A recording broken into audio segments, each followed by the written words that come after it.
ناظرین مزید حدیث حاصل کرنے کے لیے اردو حدیث لیب کو ضرور سبسکرائب کریں شکریہ سب سے پہلے ویڈیو کا نوٹیفیکیشن حاصل کرنے کے لیے بیل کے آئیکن کو ضرور پریس کیجئے گا بسم اللہ الرحمن الرحیم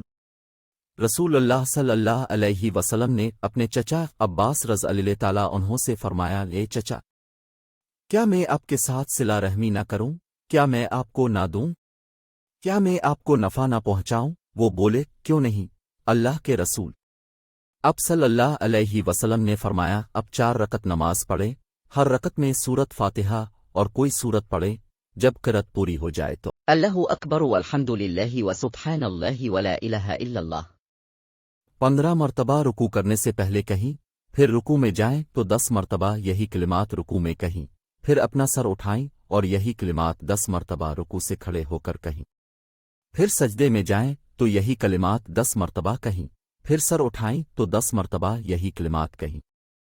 پھر دوسرے سجدے میں جائیں تو 10 مرتبہ یہی کلمات کہیں پھر سجدے سے اپنا سر اٹھائیں تو کھڑے ہونے سے پہلے 10 مرتبہ یہی کلمات کہیں اسی طرح ہر رکعت میں کہیں یہ کل پہ 76 کلمات ہوئے اور چاروں رکعتوں میں 300 کلمات ہوئے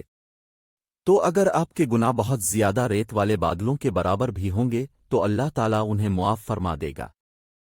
تو انہوں نے عرض کیا اللہ کے رسول صلی اللہ علیہ وسلم روزانہ یہ کلمات کہنے کی قدرت کس میں ہے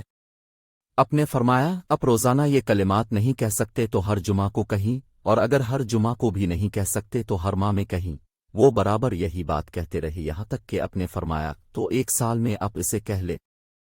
حضرت ابو ہریرہ رضی اللہ تعالیٰ عنہ سے روایت ہے رسول اللہ صلی اللہ علیہ وسلم نے فرمایا جو شخص نماز ظہر کا دوگانہ پابندی سے ادا کرے گا اس کے گناہ معاف ہو جائیں گے خواہ سمندر کی جھاگ کی طرح بہت زیادہ ہوں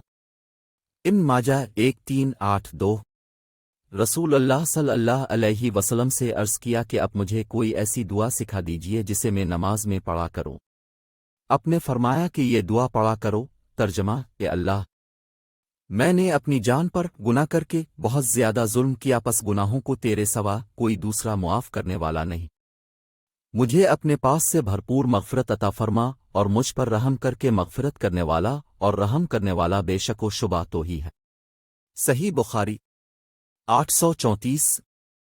حضرت ابن مسعود رضی اللہ تعالیٰ عنہ بیان کرتے ہیں میں نے رسول اللہ صلی اللہ علیہ وسلم کو فرماتے ہوئے سنا اللہ اس شخص کے چہرے کو تر و تازہ رکھے جس نے ہم سے کوئی ایسی چیز سنی تو اس نے جیسے اسے سنا تھا ویسے ہی اسے آگے پہنچا دیا مصعب 230